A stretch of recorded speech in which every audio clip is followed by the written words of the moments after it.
জয় মা বগলামুখী আজি গান্ধী বস্তিত থকা শ্ৰী শ্ৰী সুদৰ্শিনী বগলামুখী শক্তিধামত আহিছোঁ। বৰেণ্যদাই পূজা কৰি আছে আৰু যিহেতু অমাৱস্যা গতিকে কেনেকুৱা পূজা কৰি আছে আৰু আজি তান্ত্ৰিক পূজাত কেনেকুৱা বিশেষত্ব থাকিব, মানুহে কেনেকুৱা ধৰণৰ ফলাফল লাভ কৰিব, সেইখিনি কথা আজি আপোনালোকে ভিডিঅ'টোত গম পাব। গতিকে আহক তেওঁৰ লগত কথা পাতিম। প্ৰথম কথা, আজি এনেকুৱা পৰিৱেশত দ্বিতীয়বাৰ আহিলোঁ আৰু পূজা চলি আছে, দেখিছোঁ মানে বহুত মানুহৰ ভিৰ চলি আছে আৰু মই কথাও পাতিছোঁ দেই তেখেতৰ লগত। তেওঁলোকে কৈছে যে বহুত ফল পাইছে, সেইটো কাৰণে তেওঁলোকৰ কিছুমানে কৈছে দ্বিতীয়খন পূজা, কিছুমানৰ তৃতীয়খন পূজা এনেকৈ মানে কৰি আছে।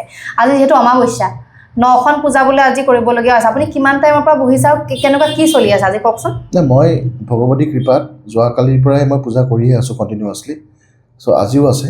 আচলতে আজি 9খন পূজাটো আচলতে দেখুৱাৰ কথা, কিন্তু আজি 50খন পূজা আছিলে। 50খন? তো কিন্তু এতিয়া আমি কৰিব নোৱাৰোঁ, লিমিটেশ্যন থাকি যায়। ইয়াত আমাৰ মন্দিৰ ভাগ সৰু, কিন্তু মা সাংঘাতিক জাগৃত, দেৱী বিৰাট জাগৃত ইয়াতে। দেৱীয়ে যোন মানুহে বিচাৰে, যাৰ মনৰ আশা যি বিচাৰে, এই ভগৱতী মহামায়ে সকলোকে মংগল কৰে। সেইকাৰণে বহুত মানুহবিলাক আহি ফলবিলাকো পায় আৰু মোৰো ভাল লাগে ন, মই কিবা এটা কৰিবৰ কাৰণে পাৰিছোঁ। আৰু যিহেতু আজি অমাৱস্যা, আজি মানে কেনেকুৱা ধৰণৰ কি পূজা হ'ব অকণমান বিতংভাৱে কওক। আজি মানে একদম তান্ত্ৰিক পূজা হ'ব, বলি বিধান পূজা হ'ব, বগলামুখী তান্ত্ৰিক পূজা হ'ব। আৰু এই অমাৱস্যাৰ দিনটো সাধকবিলাকৰ কাৰণে খুব ভাল।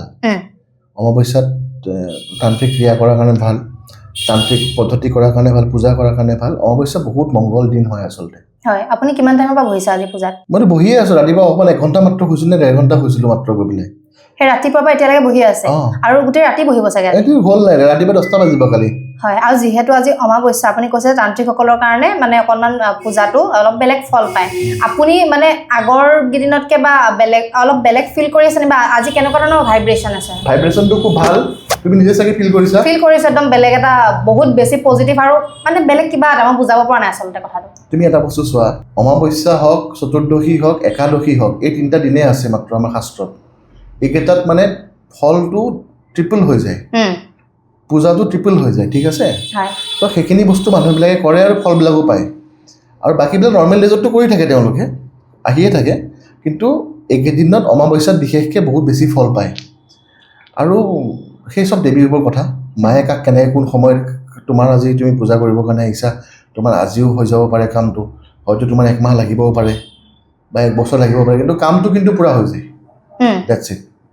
আজি আপুনি মাৰ লগত কানেকশ্যনটো আপোনাৰ কেনেকুৱা ধৰণৰ হৈছে? পূৰা কানেকশ্যন, এই কানেকশ্যন জীৱনভৰ চলি থাকিব আৰু কানেকশ্যন। মানুহে যিমানে কমেণ্ট কৰক, যিমান নকৰক, আৰু মই এইবিলাক জানাই দেখোন কমেণ্ট কৰি সেইটোতো বাৰু কমেণ্টটো বাৰু চলি থাকে, গম পাইছোঁ। কিন্তু এতিয়া ধৰি লওক কিছুমান এনেকুৱা মানুহ আছে আপোনাৰ কথা জানিব বিচাৰে, হু ইজ বৰেণ্য বৰঠাকুৰ? বৰেণ্য বৰঠাকুৰ আচলতে কোন হয়, কি বুলি আপুনি সেই মানুহসকলক আপুনি বুজাব বিচাৰিব, আপোনাৰ নিজৰ বিষয়ে কি? বৰেণ্য বৰঠাকুৰ দেৱীৰ চাকৰ, মই ভগৱতীৰ দাস। মোৰ বেলেগ কোনো পৰিচয় নাই, বেলেগ একো নাই। মানুহক মই হেল্প কৰোঁ, মানুহৰ যি প্ৰব্লেম আছে তেওঁলোকে লৈ আহে, তেওঁলোকক হেল্প কৰোঁ, বাছ মই সেইটোৱে। সেনেকৈ থাকিবৰ কাৰণে মোৰ মন, না মোক হাই পজিশ্যন লাগে, না মোক কিবা লাগে, একো দৰকাৰ নাই মোক। মই জাষ্ট মানুহক হেল্প কৰিব বিচাৰোঁ। আৰু যোনটো নৱপ্ৰজন্ম উঠি আহিছে এতিয়া, তেওঁলোকৰ যাতে ফিউচাৰটো ভাল হয়, তাৰ কাৰণেও হেল্প কৰিবৰ কাৰণে বিচাৰোঁ। কিন্তু এটা আচৰিত লাগিছে, মইতো বহুতবাৰ আহিছোঁ ইয়াতে, আজিতো সাংঘাতিক মানুহ দেখিছোঁ, ইমান ভিৰ কেনেকৈ? আপোনাক কি হিচাপে বিশ্বাসত লৈছে বুলি আপুনি ভাবে? বহুত মানুহ আহিছে, কিন্তু আপুনি কি ভাবে, নিজে কি ফিল কৰে? মানুহখিনিয়ে আচলতে ভাল পায়। চাওক, এতিয়া কথাটো হৈছে কি যে মানুহখিনি, আপোনাৰ যেতিয়া প্ৰব্লেমটো যেতিয়া ছল্ভ হয়, সেইটো ছল্ভটো হ'লে মানুহখিনিয়ে খুব ভাল পায়। তো সেনেকৈ বহুত মানুহ আহে, আৰু বহুত মানে অসমৰ গুৱাহাটীৰো জ্যোতিষী বহুত আহে। জ্যোতিষীও আহে মোৰ ওচৰত। আচ্ছা, তেওঁলোকে ডিছক্ল'জ কৰিবৰ কাৰণে মানা কৰে, কিন্তু বহুত আহে, ডাঙৰ ডাঙৰ দেই। আৰু তেওঁলোকেও আহে, আৰু তেওঁলোকেও সমাধানবিলাক ভগৱতী কৃপাত পায়, মানুহখিনিও পায়। আৰু চোৱা, বিশ্বাসেই হ'ল মানে ভগৱানৰ মেইন কথা। তুমি যাকে বিশ্বাস নকৰা কিয়, আজি বগলা মন্দিৰত আছোঁ, কালি তুমি ভগৱান কৃষ্ণৰ মন্দিৰত যাবা, পৰহি বেলেগ এটাত যাবা, তো চব বিশ্বাসটোৱে মেইন। এতিয়া এগৰাকী মানুহৰ লগত মই কথা পাতিছিলোঁ, তেতিয়া তেওঁক কৈছে যে তেওঁৰ গাত বোলে পিশাচ লাগি আছিল, আপোনাৰ ইয়াত পূজা দিছিল, তাৰপাছত এতিয়া সেই প্ৰব্লেমখিনি ছল্ভ হৈছে। তেনেকুৱা ঘটনা পায়ে আছে, মানে তেনেকুৱা কাচ্চা কলৰ কথা কৈ আছে। চলি থাকে এইবিলাকতো, আৰু কণ্টিনিউৱাছলি বস্তুটো মানে পডকাষ্টবিলাকত কৈছোঁৱেই, এই কাচ্চা কালোৱা, 1.5 ফুটীয়া, সেইবিলাক বস্তু থাকে, আৰু এইবিলাক বস্তু মাইকী মানুহক এফেক্ট কৰে। কিন্তু আজি একদম ফুল্লি ফ'কাছড যে পূজা কৰিম, আৰু পূজা কৰি পেলাই মানুহক যাতে হেল্প কৰিবৰ কাৰণে পাৰোঁ, সেইটোৱে মেইন বস্তু, ইণ্টেনশ্যন। এতিয়া ধৰি লওক বহুতে ভিডিঅ'টো চাই আছে, আগৰ পৰা চাই আহিছে, আজিও চাই থাকিব।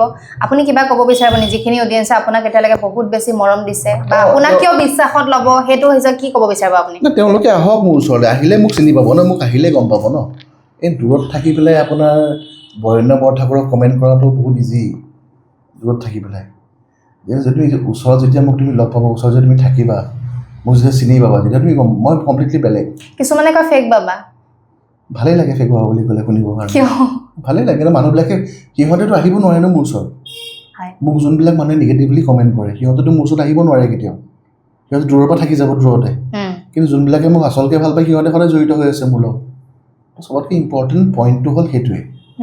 আৰু মিৰেকেল বুলি যে কয় যে এটা শব্দ আছে ন, মেজিক মিৰেকল, মেজিক নহয় মিৰেকেল, মিৰেকল, আচ্ছা মিৰেকেল ইয়াত হয়। এই বসুদৰখিনি বগলামুখী মন্দিৰত মিৰেকেল হয়। ইয়াত মানুহে বহুত বস্তু পায়, পাব্লিক নকৰোঁ আমি, বহুত বস্তু ইয়াত পায়। কামাখ্যাটোতো বগলামুখী আছে, আপোনাৰ এইটো ইয়াত স্থাপন কৰিছে। এইটো ডাঙৰ কণ্ট্ৰভাৰ্চি হৈ যাব মই কামাখ্যাৰ বগলাৰ কথা ক'লে। তাততো মোক ভালেই নাপায়। মানে ৰিজনটো কিয় কৰে, কাৰণ তেওঁলোকে পূজা সেৱা যোনটো পদ্ধতিত কৰে তাতকৈ বেলেগ ধৰণে মই ৱৰ্ক কৰোঁ। মোৰ প্ৰচেছটো কমপ্লিটলি বেলেগ। তেওঁলোকৰ মানুহে ৰিজাল্ট নাপায় কেতিয়াবা তাতে। কামাখ্যা শক্তিপীঠ, কামাখ্যা মহা ডাঙৰ পীঠ হয়। সকলো মানুহে বিশ্বাস কৰে মা ভগৱতী চিৰত তাত স্থায়ী হৈ আছে। কিন্তু কথাটো হৈছে কি যে সমস্যাবিলাক যদি কোনোবাই বগলা মন্দিৰত লৈ যায় তাতে, সিহঁতে তাৰ ফুল্লি এড্ৰেছ কৰিবৰ কাৰণে অলপ সীমিতভাৱে কৰে, ভালকৈ নোৱাৰে।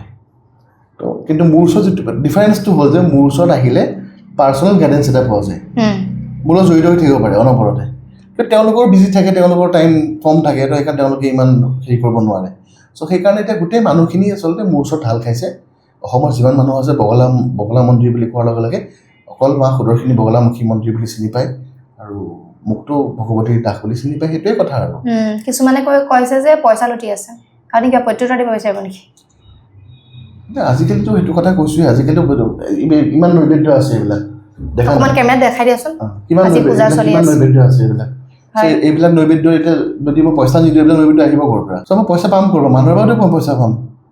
তো সেইটোৱে কথা। এতিয়া পইচাটো ল'বই লাগিব, ৰিজনেবল পইচা, কিন্তু এনেকুৱা নহয় যে একদম হাইপাৰ কিবা কৰিছোঁ। বাহিৰত আপোনাৰ তোমাৰ এই ডাঙৰ ডাঙৰ কিছুমান গুৰু আছে, এটা আছে মণিকান্দন বুলি, অঘৰী, এই মুণ্ডমালা পিন্ধি থাকে।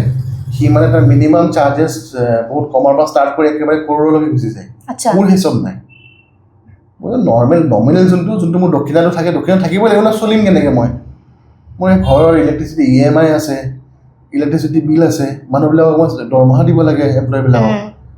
কথা আছে নহয়, মানুহবিলাকে বুজিব লাগিব। আৰু যদি বুজি নাপায় তো মোক জড়িত হ'ব নোৱাৰে। যোনে মোক ভাল পায় সিহঁতে মোৰ ওচৰত আহে, সেইটোৱে কথা।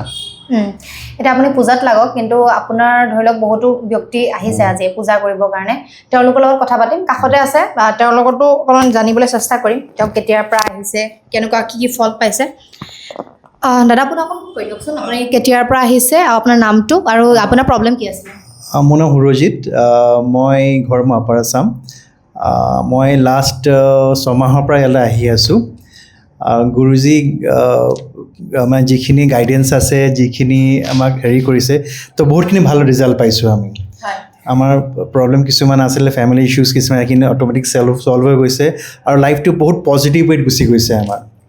যিখিনি আমাৰ আগত ব্লকেজ আছিলে, যিখিনি হাৰ্ডেলছ আছিলে, সেই হাৰ্ডেলছখিনি বহুত ছফ্ট হৈ পেলাই আমি এটা নতুন ভাইব পাৰি পেলাই, নতুন এটা নট অনলি মানে আমি গুৰুজী নট মানে হেৰি কাৰণে বহুত গাইডেঞ্চৰ কাৰণে আমি আহোঁ, ডেইলি কিছুমান গাইডেঞ্চৰ কাৰণে আহোঁ, ছাজেশ্যনৰ কাৰণে আহোঁ। ইয়াত যে বেলেগ হেৰি নহয়, আহিলে ভাল লাগে। আমি বেচিকেলি আমি আহোঁ, বহুত এটা শান্তি পাওঁ, এটা এনাৰ্জি পাওঁ আমি।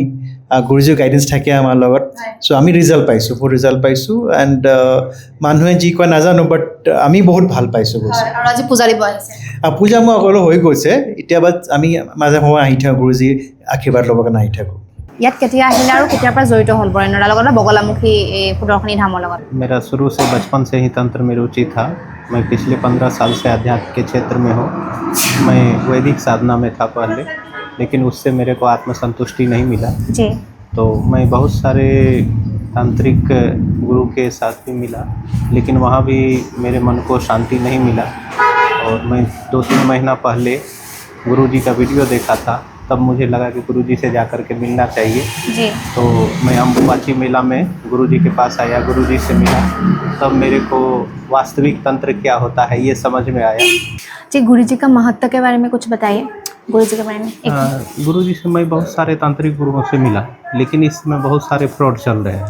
अच्छा, फेक भी चल रहा है। बहुत बहुत फेक मार्केट चल में। रहे हैं, तंत्र के नाम पे बहुत उल्टा पुल्टा कर रहे हैं। तो मेरे को वहाँ कोई संतुष्टि नहीं मिला। मैं जब गुरु जी का वीडियो देखा तब जा कर के मेरे को लगा कि वास्तविक तंत्र क्या है और कलयुग में इसका क्या प्रभाव है। जी। मैं वैदिक साधना भी पिछले 15 साल से किया हूँ, लेकिन उसका उतना लाभ नहीं है जो कि अभी मेरे को 15 दिन में गुरु जी के सानिध्य में रहने से जो लाभ प्राप्त हुआ है, मेरे को 15 साल से वो लाभ प्राप्त नहीं हुआ है। ये प्रभाव मैं देखा हूँ गुरु जी के साथ। जय मां बटला। जय मां बटला। Thank you.